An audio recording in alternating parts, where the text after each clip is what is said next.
விளக்கெரிய கொட்டுக்கால் கட்டில் மேல். இந்த பாசுரத்துக்கே அழகு, தத்துவம், தத்துவார்த்தம். அதைவிட இவள் சொல்லியிருக்கிற வர்ணனை. 18வது பாசுரத்தில் ஆண்டாள் என்ன பண்ணா, நப்பின்னை வீட்டு வரைக்கும் போயாச்சு, நப்பின்னைய வான்னு சொல்றா. வரல போல இருக்கு நப்பின்னை. அதனால 19வது பாசுரம் குத்து விளக்கில் என்ன பண்றா ஆண்டாள், ஜன்னல் வழியா பார்க்கறா. ஜன்னல் வழியா பார்க்கும்போது தான் அங்க என்ன சம்பவங்கிறதே தெரியறது. ரொம்ப அழகான வீடாம், குத்து விளக்கு எரிய.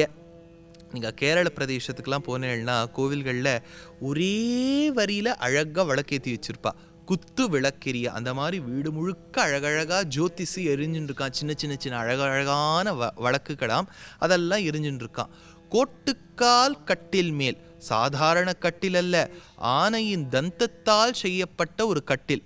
அதுக்கு மேலே, அதாவது குத்து விளக்கெரிய கொட்டுக்கால் கட்டில் மேல் மெத்தென்ற பஞ்சசயனம். சாதாரண கட்டில் அப்படி இல்லை, அழகான தந்தத்தால் செய்யப்பட்ட கட்டில். அதில் படுத்துக்கணுமான்னு கேட்டால் அதுக்கு மேலே மெத்தென்ற பஞ்சசயனம்.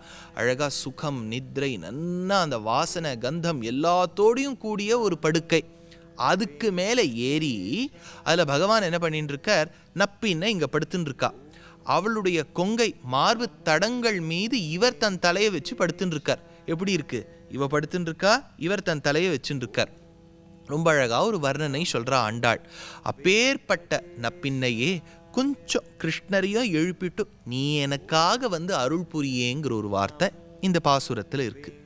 ரொம்ப முக்கியமான ஒரு கருத்து. சரணாகதி தர்மத்தில் நாம் பகவானை அணுகுகின்றோம். இப்போ பகவான்கிட்ட போய் நம்ம அவரையே, உன்னையே நான் அடைய வேண்டும்னு பிரார்த்திக்கிறோம்.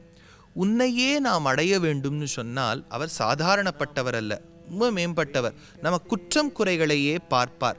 ஐயோ இதெல்லாம் பார்க்கப்படாது சுவாமி, ஏதோ தப்பு பண்ணிவிட்டேன், அதுக்காக உட்காந்து தண்டிப்பீரா என்பதற்காக பிராட்டியை முன்னிட்டு சரணாகதி செய்கிறோம். யாரு, பெருமாள் கிட்ட சரணாகதி பண்றதுக்கு பிராட்டியை முன்னிட்டு பண்றோம். பிராட்டியானவள் தாய், அவள் குற்றம் குறைகள் பார்ப்பது கிடையாது.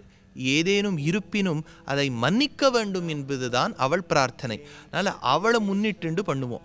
அவளை முன்னிட்டு பண்ணா பகவான் ஒரு நாளும் ஒருவனையும் நிராகரிக்க மாட்டான், ஏற்றுக்கொள்ளாமல் இருக்க மாட்டான். அதனால ஆண்டாள் பார்த்தா, கண்ணனை நேராக அடையாமல் நப்பின்னை மூலமாக அடையலாமே என்பதற்காக கொங்கை மேல் வைத்து கிடந்த மலர் மார்பா வாய்த்திரவாய் மைத்தடங் கண்ணினாய் நீ உன் மணாளனை எத்தனை போதும் துயிலழவொட்டாய்கான் எத்தனை ஏனும் பிரிவாற்ற இல்லாயால். அதனால நீயோ எழுந்து வா, அவரும் எழுந்து வரட்டும். ஒன்று, பகவானிடத்தில் செல்லுவதற்கு பிராட்டியை முன்னிட்டு சரணாகதி செய்ய வேண்டும். சரி, இப்போ அவனை அடைஞ்சுடுறோன்னு வச்சுக்கோங்க, யாருக்கு நாம் அடிமை, அவனுக்கு மட்டுமானு கேட்டால் இல்லை, அவனுக்கும் அவளுக்கும் இருவர்களுக்கும் நாம் அடிமை. ஒருவன் பிரம்மச்சாரி நாராயணன் என்றும் நம் சனாதன தர்மத்தில் கிடையாது. அவன் ஸ்ரீயப்பதியாய் லக்ஷ்மிக்கு பதியாக இருந்தால்தான் சிறப்பு. குடும்பங்களிலும் ஒரு பிள்ளை எனக்கு தந்தையைத்தான் பிடிக்கும், தாயை பிடிக்காதுன்னு சொல்ல முடியாது. தந்தையும் தாயும் முன்னறி தெய்வங்கள் தானே நம்ம தமிழர் பண்பாடு, ஏன் உலகத்தின் பண்பாடே. அதனால் பேரண்ட்ஸ் டேன்னு தான் சொல்கிறாளே ஒழிய அம்மாவை மட்டும் கூட்டுண்டு வா, அப்பாவை மட்டும் கூட்டுண்டு வான்னு சொல்கிறதில்ல பள்ளிக்கூடத்தில். பேரண்ட்ஸ் டேன்னு தான் சொல்கிறா. அதனால் திவ்ய தம்பதிகளே நமக்கு உத்தேசியம்.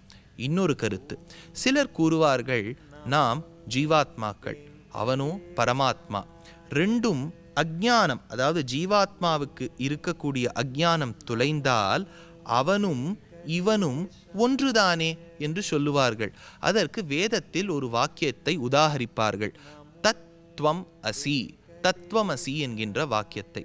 தத்துவமசி என்கின்ற வார்த்தைக்கு அதுவும் இதுவும் ஒன்று என்பது அர்த்தமல்ல. ஆனால் சில அந்த மாதிரி அர்த்தம் சொல்லுவா.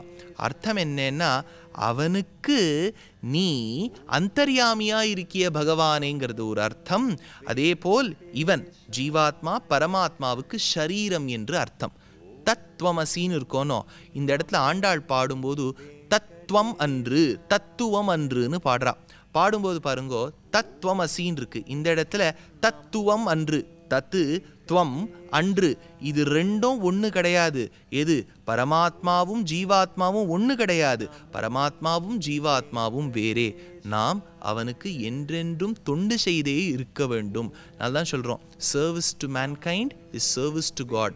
நாம் அடியவர்களுக்கு தொண்டு செய்தால் அவனுக்கு தொண்டு செய்த மாதிரி.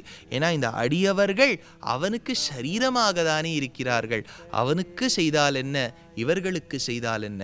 அதனால் குத்து விளக்குங்கிற பாசுரம் வர்ணனையில் ரொம்ப அழகான தந்த கட்டில், அதுக்கு மேலே பஞ்சசயனம். அவள் சொல்லியிருக்கிறத பார்த்தா நம்மளே போய் படுத்துட்டு தூக்கம் வந்துடும் போல இருக்குது. அப்பேற்பட்ட ஒரு படுக்கை குத்து விளக்கு. அவள் சொல்கிற அழகெல்லாம் பார்த்தா இது கேரள பிரதேசத்தில் தான் இருந்திருக்கும் போல இருக்குது. அவ்வளோ அழகான வீடு. இது ஒரு வர்ணனையாக இருந்தாலும் நப்பின்னை, அதாவது அந்த நீலாதேவி நாச்சியாரை முன்னிட்டு, நம் தாயை முன்னிட்டு பகவானிடத்தில் செல்ல வேண்டும். சென்றால் இருவர்களுக்கும் தொண்டு செய்ய வேண்டும். ஆனால் ஒரு கருத்து, செய்யும்போது இவன் உயர்ந்தவன் இவள் தாழ்ந்தவள் என்ற எண்ணம் இருக்கக்கூடாது. இருவர்களும் நமக்கு உத்தேசம்.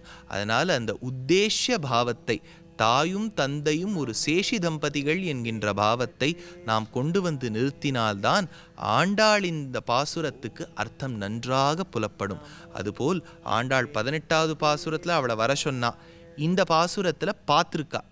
ஆனால் இந்த பாசுரத்துக்கு அனைவரும் தெரிந்து கொள்ள வேண்டிய முக்கியமான அர்த்தம் இன்னொன்று உள்ளது. இப்போது ஆண்டாளின் பிரபந்தமான திருப்பாவைக்கு முன்னடியாக ஒரு தனியன் சொல்லுவோம். நீளாதுங்கஸ்தனிகிரி தட்டி சுப்தமுத்போத்திய கிருஷ்ணம் பாரார்த்தியம் ஸ்வம் ஸ்ருதி சதசிரசித்தமத்யாபயந்தி ஸ்வச்சிஷ்டாயாம் ஸ்ரஜினிகளிதம் யாபலாத் கிருத்திய புங்க்தே கோதாதஸ்யை நம இதமிதம் பூய ஏவாஸ்து பூயஹா. ராமானுஜர் காலத்தில், அதாவது கூரத்தாழ்வானின் பிள்ளையாக இருந்த திருக்கோஷ்டியூரில் சிறிது காலம் வசித்து வந்தவர் பராசர பட்டர் என்னும் மகான். பராசர பட்டர் என்னும் மகான் ஆண்டாளின் திருப்பாவையை மனதில் நினைத்து கொண்டு இந்த சம்ஸ்கிருத ஸ்லோகத்தை இயற்றினார். அதாவது நீளாதுங்க ஸ்தனகிரி தட்டி. இதற்கு முன்னோடியாக இருந்த பாசுரம் எது என்று ஒரு சர்ச்சை எழுந்தது வித்வான்களின் நடுவே. அதற்கு முன்னோடியாக அமைந்த பாசுரம் தான் இந்த பாசுரம், 19வது பாசுரம். குத்து விளக்கெரிய கொட்டுக்கால் கட்டில் மேல் மெத்தென்ற பஞ்ச சயனத்தின் மேலேறி கொத்தலர் பூங்குழல் நப்பின்னை கொங்கை மேல் வைத்து கிடந்த மலர் மார்பா நீளாதுங்க ஸ்தனகிரி தட்டி சுப்தம் உத்போத்திய கிருஷ்ணம். அப்படியே அதுக்கு தமிழ் ஆக்கம், தமிழாக்கத்துக்கு சம்ஸ்கிருதமா, சம்ஸ்கிருதத்துக்கு தமிழான்னு சொல்லக்கூடிய விதத்தில் அமைந்த ஒரு உபய வேதாந்தம்.